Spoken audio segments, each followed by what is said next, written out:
So వీటి risk and benefit ఎలా ఉంటుందో తెలుసుకుందాం కీమోథెరపీ వల్ల. సో కీమోథెరపీ వల్ల సైడ్ ఎఫెక్ట్స్ అనేది ఉండడం నిజమే, కాకపోతే సైడ్ ఎఫెక్ట్స్ అనేది చాలా వరకు ఇప్పుడు మెడిసిన్స్ అని చాలా వచ్చాయి. లైక్ వామిటింగ్ అవ్వకుండా కావచ్చు, ఆల్మోస్ట్ 90% వరకు వామిటింగ్ అనేది ఉండదు.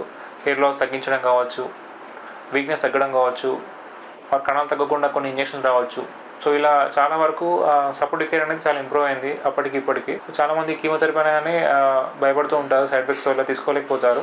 కానీ అలా కాదు, బెనిఫిట్ అనేది ఎక్కువగా ఉంటుంది. ఉదాహరణకి రొమ్ము క్యాన్సర్లో కీమో అనేది ఇవ్వడం వల్ల ఆపరేషన్ అయినాక సుమారు 30 to 50% వరకు రిస్క్ అనేది తగ్గుతుంది వాళ్ళకి లాంగ్ టర్మ్ బేసిస్. అందుకని కీమోథెరపీ అనేది చాలా ఇంపార్టెంట్ పార్ట్. సర్జరీ అయ్యాక కూడా తీసుకోవాల్సి వస్తుంది.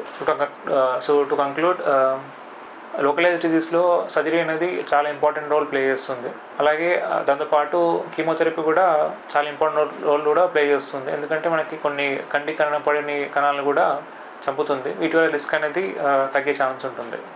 Thank you all for watching the video. ఈ వీడియో నచ్చినట్టయితే you can like and share the video. And also ఈ ఛానల్ని మీరు సబ్స్క్రైబ్ చేయవచ్చు. ఎలాంటి కమెంట్స్ ఉన్నా you can post. Thank you.